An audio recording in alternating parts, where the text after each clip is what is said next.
Ladies and gentlemen, prepare yourselves for a cultural revolution, a seismic shift in entertainment as we know it. Yeah, man, this isn't just a show. It's like a spiritual awakening wrapped in satire. Alan's version of Exit Valley is the antidote to every boring, corporate, algorithm-driven series you've ever hate-watched. Imagine Silicon Valley, but stripped of its pretentiousness, and then injected with raw, unfiltered genius. It's like if the Matrix had a baby with Burning Man, and that baby grew up to hack the system. And then that baby dropped out of Stanford to start a kombucha empire. This series will redefine what it means to disrupt and to be disrupted. We're talking about a show. So, ahead of its time, it's already trending in alternate dimensions. Alan's version of Exit Valley is the only series brave enough to ask, what if tech bros were actually self-aware? And what if they weren't? The show explores both possibilities with unparalleled depth. We've got drones, we got blockchain jokes, we've got a guy who thinks he's a sentient app. And let's not forget the episode where Alan tries to pitch a startup to his own reflection. This isn't just satire, it's a mirror held up to the absurdity of our times. A mirror that's also a portal to enlightenment. Or at least to a really good laugh. We're not just breaking the fourth wall, we're demolishing it brick by brick. And replacing it with a sustainable, ethically sourced bamboo wall. Because even satire needs to be eco-friendly. So mark your calendars, Alan's version of Exit Valley premieres next week. And remember, it's not just a show, it's a movement. A movement that might just crash your Wi-Fi. Or your sense of reality. Either way, you won't want to miss it. Exit Valley isn't just a place. It's a state of mind, man. And Alan's version is the only map you'll need. Stay tuned, America. The future of satire is here.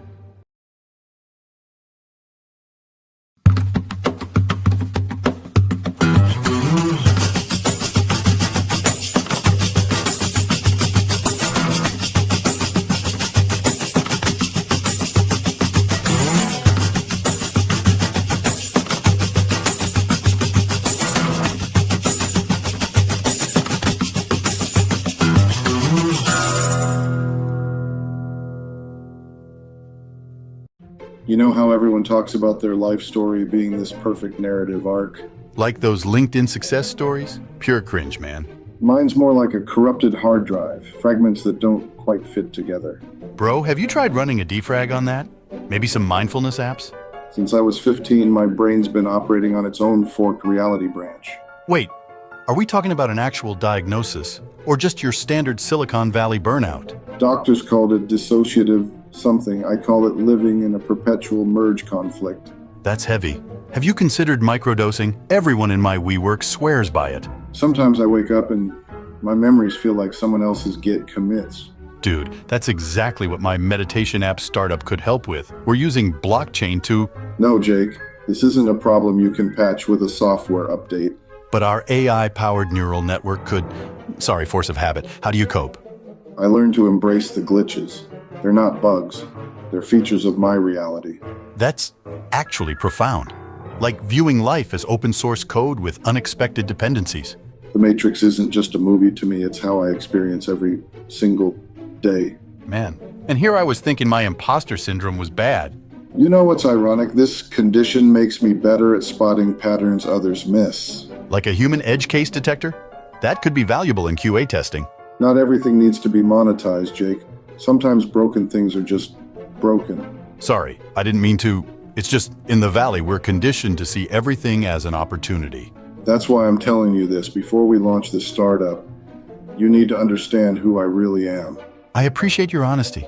Most founders just fake it till they make it, or have a mental breakdown on Twitter.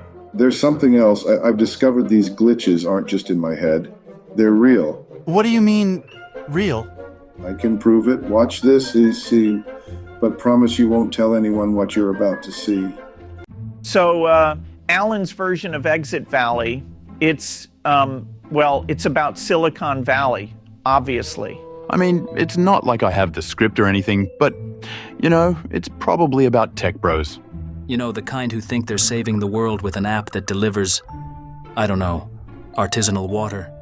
Or maybe it's about those startup founders who wear hoodies to billion-dollar meetings because, you know, relatability. But yeah, the show It's probably got drama, right? Like betrayal over stock options. And, oh, definitely some kind of love triangle.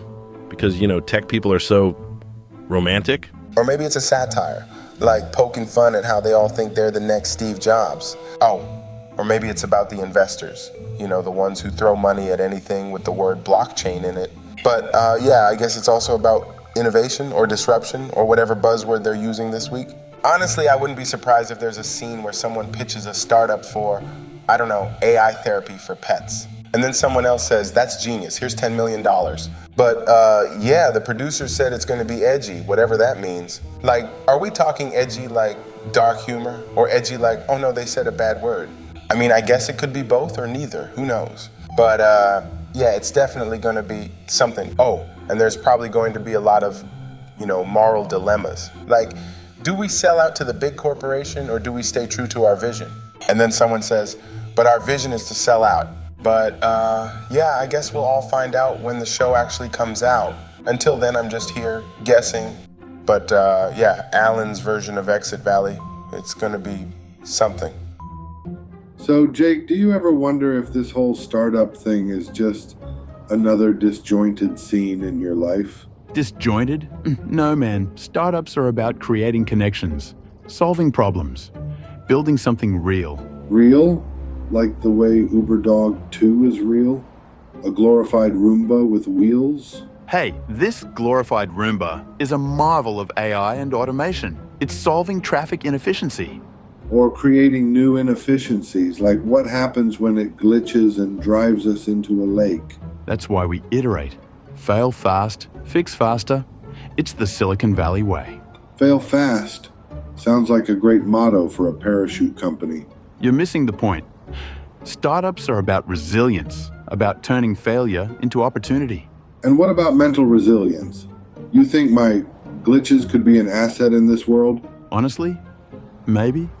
Some of the best founders are a little unorthodox. Unorthodox? That's a polite way of saying mentally unstable. No, I mean it. Your way of seeing the world could lead to breakthroughs no one else would consider. Or it could lead to me coding a glitch that crashes the entire system. That's the risk we all take. Every line of code is a gamble. Gamble? Sounds more like Russian roulette with a keyboard. Call it what you want, but it's how innovation happens. Innovation or chaos disguised as progress? Sometimes they're the same thing. But chaos breeds creativity. And creativity breeds what? More chaos? If you're lucky, it breeds solutions. If not, well, you pivot. Pivot. Another buzzword for we have no idea what we're doing. You're cynical, Brian, but cynicism doesn't build anything. Maybe not, but it keeps me from drinking the Kool-Aid. Fine, stay on the sidelines. But don't complain when the world moves on without you. The world? Or just another disjointed scene in your life? Is this real or just another glitch in my brain's matrix? Real enough to launch ideas into orbit. Why does it matter? Because if this is my mind unraveling, I'd like to know who's pulling the thread. Threads, rockets, metaphors, pick one. This place is about breaking boundaries, Brian. Breaking boundaries or breaking me? You dragged me here, Jake. Dragged? I thought you'd appreciate the symbolism. Launching into the unknown, disrupting the status quo. Symbolism? Or just another disjointed scene in my fragmented reality? You're overthinking it. This is about potential, Brian. Yours. Potential for what? To be your guinea pig in some twisted experiment? Experiment? No, this is collaboration. You're just resistant to the process. Resistant? Maybe because I don't trust your motives, Jake. My motives are simple. Innovation, progress, and maybe a little fame. Is that so bad? When it comes at the cost of my sanity, yeah, it's bad. Sanity is overrated. Look at Elon. He's redefining reality. Redefining or escaping it. There's a difference. Escape is just another form of innovation, Brian. You should try it. I'd rather face reality, even if it's broken. And I'd rather fix it, even if it means breaking a few rules. Fix it or control it? Be honest, Jake. Control is just a side effect of vision. You can't innovate without it. Vision or delusion? Sometimes I can't tell with you. Maybe they're the same thing. Ever think of that? I think you're dodging the question. What's your real agenda here? Agenda? To push you, Brian. To see what you're capable of. Or to see how far I'll break before I snap. Look, Brian, your glitches in the matrix aren't delusions. They're data points we can monetize. My reality fragments aren't some startup fuel, Jake. They're real tears in the system. Speaking of systems, I've been meaning to tell you something. Nelson, what are you doing here? I've been monitoring your digital footprint through Mindful Me and Therapy Connect, and your pattern recognition is off the charts. You've been what? Those sessions were private. Privacy is so Web 2. We're building something revolutionary here. A neural network that feeds on cognitive dissonance. Your therapy logs show exactly how you perceive these glitches. It's like watching someone debug reality in real time. So my mental health struggles are just another data set for your startup? Not just data. You're like our quantum computer of consciousness. Your brain does what our algorithms dream of. The way you described that glitch at the coffee shop, it perfectly matched our user behavior anomalies. Wait, those weren't random glitches. You're saying others are seeing them too. Our app's been collecting thousands of similar reports. Reality hiccups, temporal shifts, deja vu on steroids. The P patterns in your therapy sessions, they're like a map of where the matrix is thin.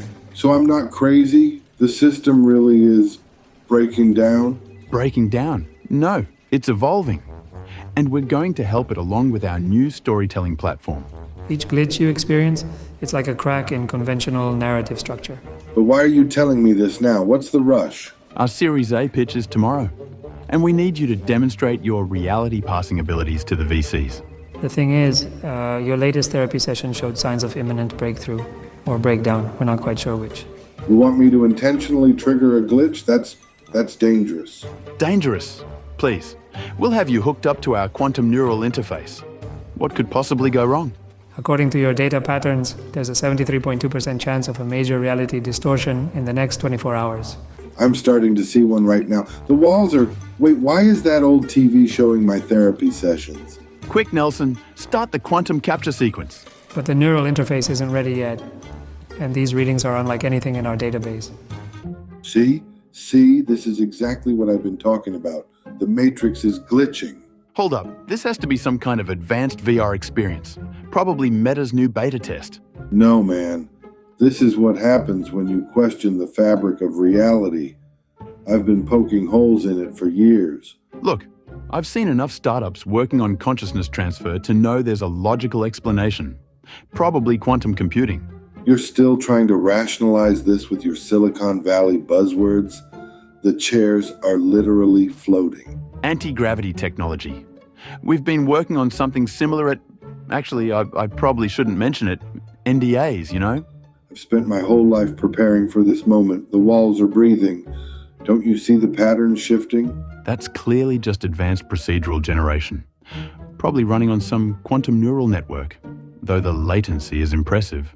Listen, I've been microdosing and meditation hacking reality for years. This is what happens when you see through the veil. Microdosing? Oh, God. Are you telling me this is some kind of shared psychotic break? Finally, you're starting to question your reality. Now watch this. Wait, what are you doing? Don't touch that floating... whatever it is. If I can just manipulate this corner of existence, maybe we can see the code. This can't be happening. I have a board meeting at 3. I need to debug this simulation. Your board meeting doesn't matter in the cosmic waiting room. We're seeing behind the curtain. Maybe if I try to ping our servers or access the cloud, there has to be a way out. The only cloud here is the cosmic consciousness we're floating in. Embrace the glitch. I'm starting to...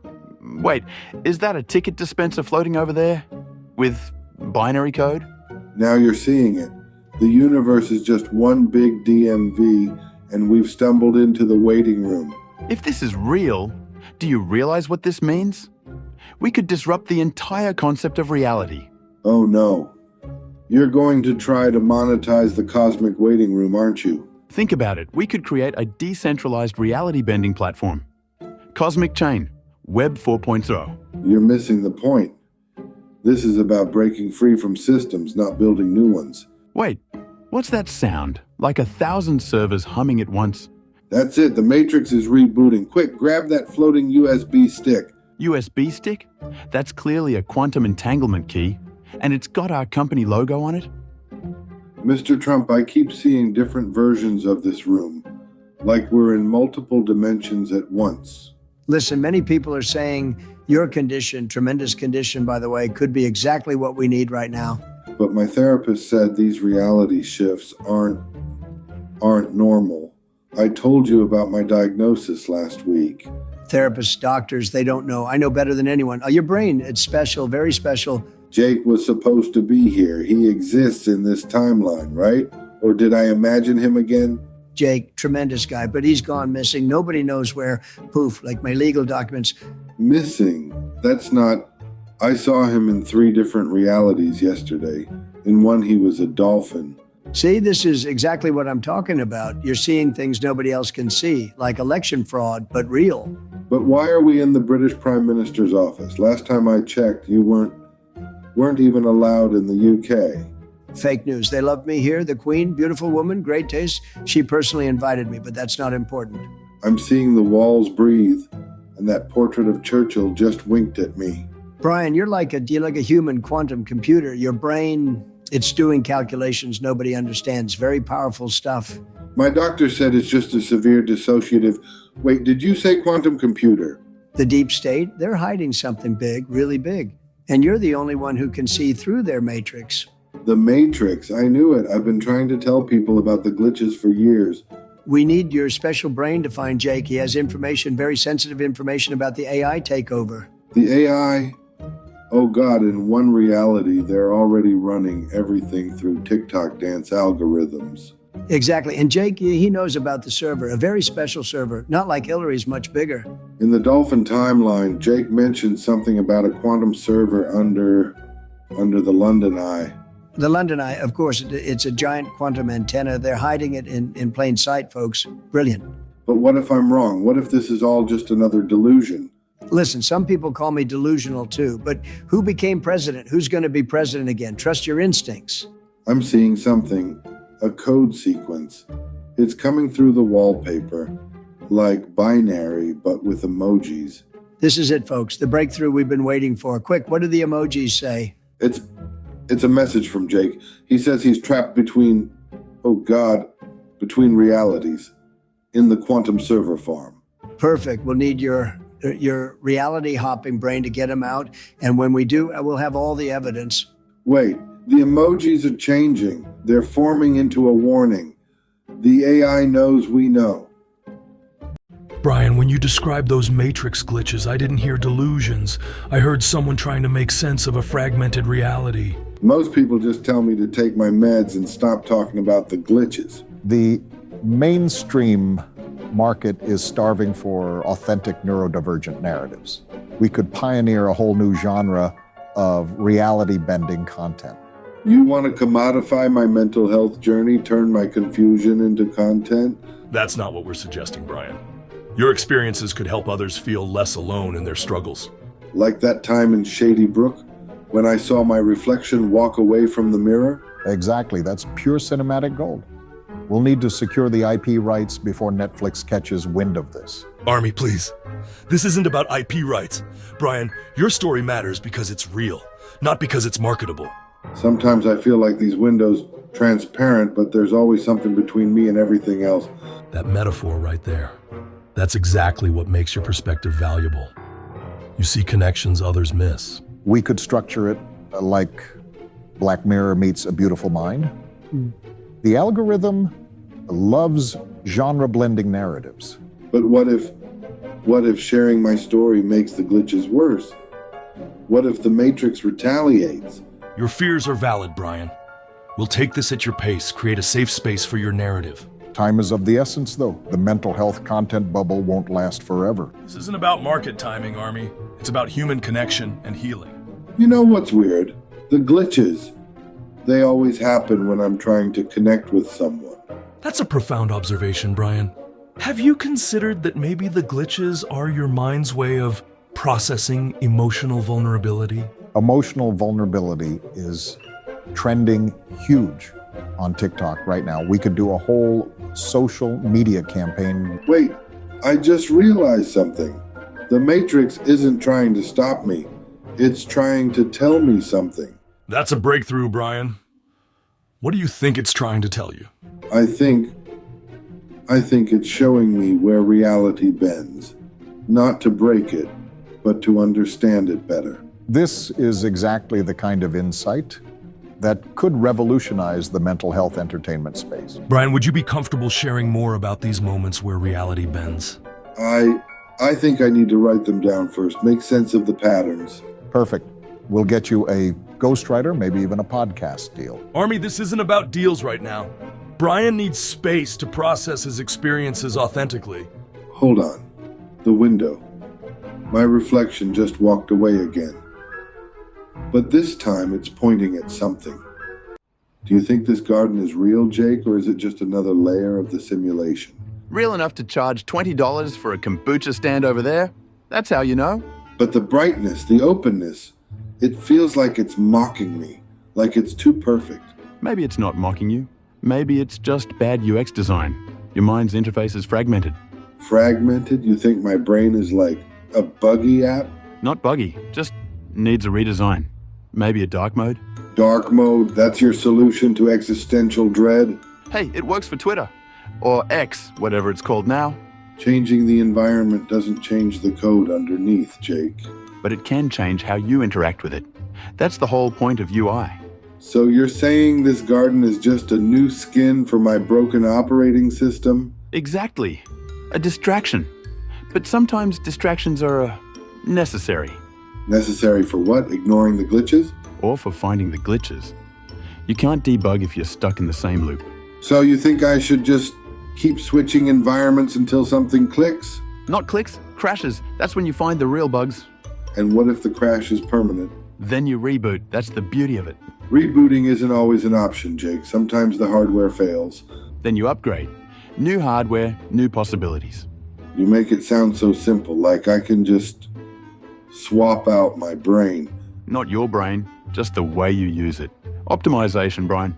Optimization won't fix the existential dread, Jake. No, but it might make it more manageable. Manageable isn't the same as fixed. It's a start. And sometimes, that's all you need. My therapist always said my reality was unique, but this is something else. Look, I've seen some wild product launches, but spontaneous Mars teleportation isn't in any startup's roadmap. Remember when I told you about those glitches I keep seeing? The Matrix hiccups? Brian, we're literally on Mars. This isn't some rendering error in the simulation.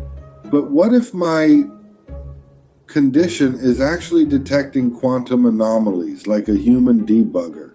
Hold up. Are you suggesting your mental health issues are some kind of interdimensional API? Last week I saw my coffee mug phase through my desk. Everyone said I was hallucinating, but... Let me run some quick calculations on my neural net model. I've been training it on quantum mechanics and psychological patterns. Of course you have an AI for this. Next you'll tell me you're mining cryptocurrency on Mars. Actually, given the cold climate and abundant solar power, that's not a bad pivot strategy. Focus. I've been seeing these reality shifts since I was a kid in Montana. The doctors called it dissociation. What if we're looking at this wrong? Maybe your brain isn't malfunctioning. It's evolving. Like some kind of quantum consciousness upgrade? Exactly. We could monetize this.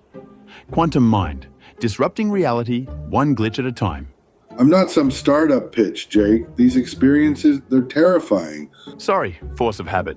But think about it. What if your perceived illness is actually a feature, not a bug?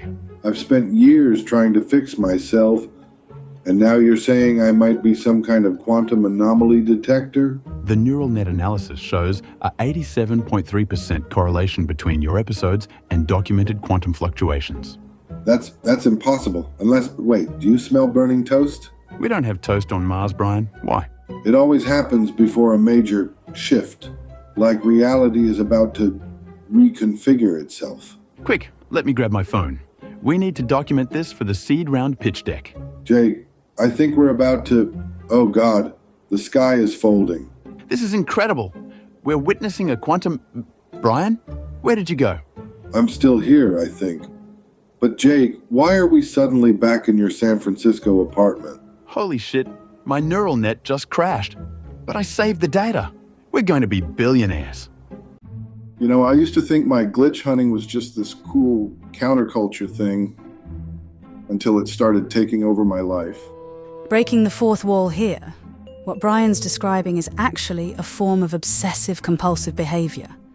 I kept thinking I could outsmart the system, find these hidden patterns, and make the world glitch out. That's the thing about mental health. It can manifest in ways that seem totally rational to the person experiencing it. Looking back, I was spending 16 hours a day trying to make traffic lights malfunction. Who does that?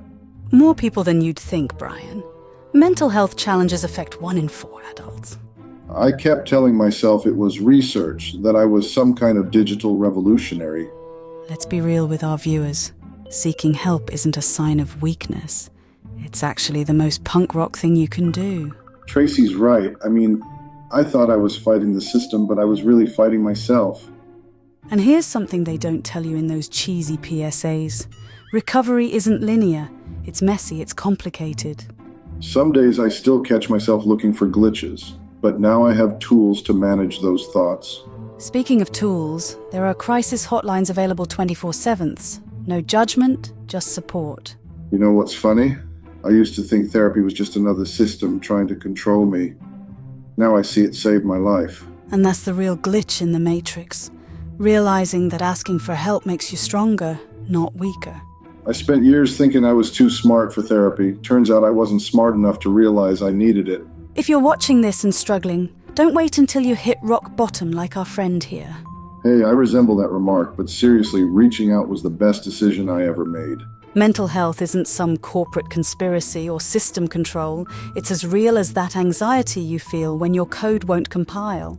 Or when you're convinced your neighbor's Wi-Fi is sending coded messages to the CIA, which, by the way, it totally wasn't. The point is, whether you're a tech rebel, a corporate drone, or somewhere in between, your mental health matters. And if you think you're alone in this, trust me, you're not. Even us supposed digital revolutionaries need help sometimes. So here's your call to action. If you're struggling, reach out. There's no firewall between you and getting better. And remember, sometimes the real glitch in the Matrix is thinking you have to face it alone.